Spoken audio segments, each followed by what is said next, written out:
लाजवाब, मज़ेदार। क्या पक रहा है आज बिलो के ढाबे में? चलिए चलते हैं और देखते हैं कि आज ये यमी यमी सा क्या बन रहा है बिलो के ढाबे में। अस्सलामुअलैकुम व्यूअर्स, क्या हाल चाल है आपका? उम्मीद है सब खैरियत से होंगे, खुशबाश होंगे। आज भी लेके आई हूँ आपके लिए एक बहुत यमी सी रेसिपी। तो चलिए जल्दी से मेरे चैनल को लाइक और सब्सक्राइब कर दीजिए ताकि मेरी वीडियोस के नोटिफिकेशंस आपको मिल सकें। रेसिपी का नाम है चिकन एंड पोटैटो क्रॉकेट्स।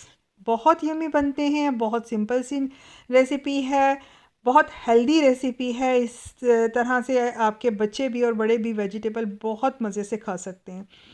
तो बनाने में इसको इतना टाइम नहीं लगता। वेजिटेबल जो है मैं रॉ इसमें यूज़ करूँगी, कोई बॉइलिंग कुछ कुकिंग की ज़रूरत नहीं है। तो चले चलते हैं इसकी मेकिंग की तरफ। बिस्मिल्लाहिर्रहमानिर्रहीम। यहाँ पर मैंने 2 अदद कैरेट्स ली हैं और उसको ऐसे ही नाइफ़ से चॉप कर लिया है। एक स्मॉल साइज़ की कैप्सिकम है, उसको भी नाइफ़ से आपने चॉप कर लेना है। और यहाँ पर मैंने 400 ग्राम जो है चिकन लिया और उसके बॉईल करके उसको श्रेड कर लिया। सिंपल बॉईल करना है, कुछ भी उसके अंदर नहीं डालना। और यहाँ मैंने जितना आपने चिकन लिया है उतने ही आपने पोटैटोज़ लेने हैं। यानी 400 ग्राम अगर मैंने चिकन लिया है ना, तो 400 ग्राम ही मैंने पोटैटो लिए, उसको श्रेड किया 2-3 पानी से वॉश करके और इसका पानी अच्छी तरह से निचोड़ कर उसको रख लिया। तो बस अब एक ट्रे में आपने श्रेडेड चिकन रखना है और जो आपने ये श्रेडेड जो पोटैटोज़ हैं ये बॉइल्ड नहीं हैं, श्रेडेड हैं, ठीक है, रॉ फॉर्म में है। उसको अच्छे तरीके से मैंने पानी उसका डिस्कार्ड कर दिया, स्टार्च उसका बिल्कुल क्लियर किया और उसको मैंने चिकन के साथ ऐसे कर लिया। अब इसकी बारी असल में ये है कि हम असेंबलिंग अब इन सारी चीज़ों की करने लगे। तो यहाँ मैंने एक मीडियम साइज़ की ऑनियन को भी चॉप किया, 2 से 3 अदद सब्ज़ मिर्चें बिल्कुल बारीक सी काटी, हैंडफुल मैंने इसमें कोरिएंडर लिया, फ्रेश पार्सले जो होता है वो लिया। वो आप अपनी टेस्ट के अकॉर्डिंग कोरिएंडर तो ज़्यादा भी डाल सकते हैं, उसकी कोई प्रॉब्लम नहीं है। तो यहाँ पर आपने प्याज और धनिया और मैंने सब्ज़ मिर्चें डाली थी और ये कैरेट्स जो मैंने आपको पहले बताई थी चॉप की हुई नाइफ़ से ही, ये मैंने इसके अंदर डाल दी। और साथ में मैंने इसमें कैप्सिकम डाल दी एक स्मॉल साइज़ की, वो भी स्क्वायर शेप में बिल्कुल चॉप हुई हुई मैंने डाली है। नाइफ़ से की हैं मैंने, मशीन इसलिए यूज़ नहीं किया कि उससे बहुत ज़्यादा पानी छोड़ देती हैं फिर सब्ज़ियाँ। तो यहाँ आपने 100 या 200 ग्राम बल्कि आपने चीज़ डालनी है, 100 नहीं, 100 थोड़ी है।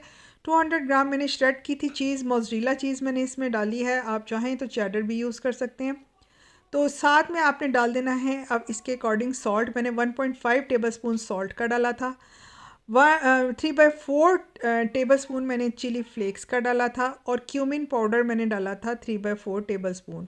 यहाँ पर मैंने 6 टेबलस्पून जो है वो कॉर्नफ्लोर के डाले थे, ठीक है जी। कॉर्नफ्लोर जो है वो इसका वाटर एब्जॉर्ब करेगा वेजिटेबल का भी और बाइंडिंग में हेल्पफुल होगा। साथ में 2 अदद आपने अंडे डालने हैं। अंडे भी इसकी बाइंडिंग के लिए बिल्कुल प्रॉपर जो होता है ना अंडा वो यूज़ किया जाता है बाइंडिंग के लिए, बाइंडिंग एजेंट है ये कॉर्नफ्लोर भी और अंडा भी। अब सारी चीज़ें आपने अच्छी तरह इसमें डाल के बहुत अच्छे तरीके से इसको नीट करना है। इतना अच्छे तरीके से नीट करना है कि ये बिल्कुल जब आप इसको हाथ में पकड़ें तो इस तरह से आपको कबाब की शक्ल देने में कोई मुश्किल पेश ना आए। चाहे आप जिस मर्ज़ी किस्म का फॉर्म का आप इसका कबाब बना लें, राउंड बना लें, चिपटा बना लें या आप कटलेट की शेप बना लें, कुछ भी बना लेंगे ना, कोई भी शेप वो अच्छी लगेगी। और ये बिल्कुल भी खुलेंगे नहीं, टूटेंगे नहीं, ये तो मेरी गारंटी है ना आपसे, क्योंकि हमने इसमें 2 चीज़ें जो डाली हैं कॉर्नफ्लोर और अंडा, उससे इसको कुछ नहीं होगा। अच्छा, हमने अंदर अंडा डाल दिया। अब हमने इसको मैदे की जो है वो स्लरी तैयार करनी है। एक मैदा जो है वो आपने जितने फ्राई करने होंगे उसके अकॉर्डिंग आपने मैदा लेना है। मैंने यहाँ तकरीबन 3-4 कप मैदा के लेके और तकरीबन इसमें 3-4 ग्लास जो है वो वाटर का डाला था। वैसे ये तो आप उसकी कंसिस्टेंसी देख लें, बिल्कुल पतली सी थिन सी होती है। और साथ में मैंने ब्रेड क्रम्स रखे हैं। सबसे पहले मैंने शेप देकर मैंने राउंड शेप दी थी, इस तरह जैसे क्रॉकेट्स की शेप होती है।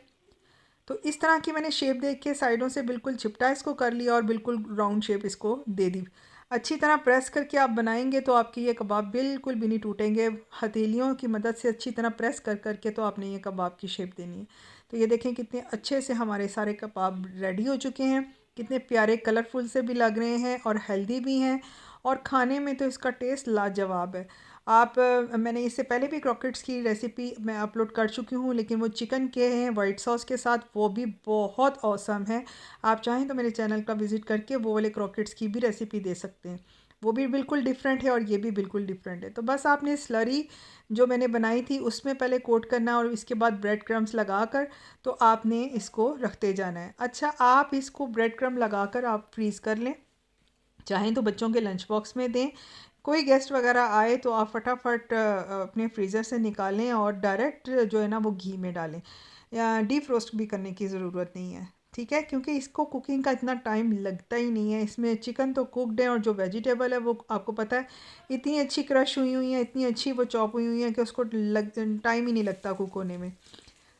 ऑयल को आपने फुल हीट अप नहीं करना, ऑयल को नॉर्मल हीट करनी है ताकि इसका ये ऑयल में जाते ही फ़ौरन कलर ना पकड़ ले। क्रिस्पी होना बहुत ज़रूरी है। ये इतने मज़े के क्रिस्पी इसकी क्रस्ट होती है क्योंकि मैदे की हमने स्लरी लगाई है और ऊपर हमने ब्रेड क्रम्स की कोटिंग की है।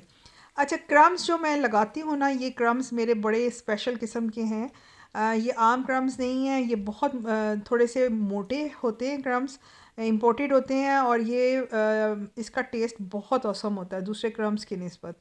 तो अगर आपने घर में भी क्रम्ब बनाने हों तो थोड़ा सा उसको हीट अप करके अपने ग्रिडल पर क्रम्ब बना के ग्राइंड करके ब्रेड को, और उसके बाद फिर आप थोड़ी सी उसको या तो बेक कर लें ओवन में, नहीं तो आप तवे पे भी उसको हल्का सा ड्राई करके तो फिर आप क्रम्स बहुत अच्छे बना सकते हैं। तो इंशाल्लाह मैं किसी दिन क्रम्स की भी आपको रेसिपी बताऊंगी प्रॉपर बना के भी। तो ये देखिए कितने मज़े के शेप आ चुकी है हमारे क्रॉकेट्स की। तो इसको आपने उल्टाते रहना है राउंड शेप में ताकि सारी चारों तरफ से जो है ना वो इवनली इसका कलर आ सके।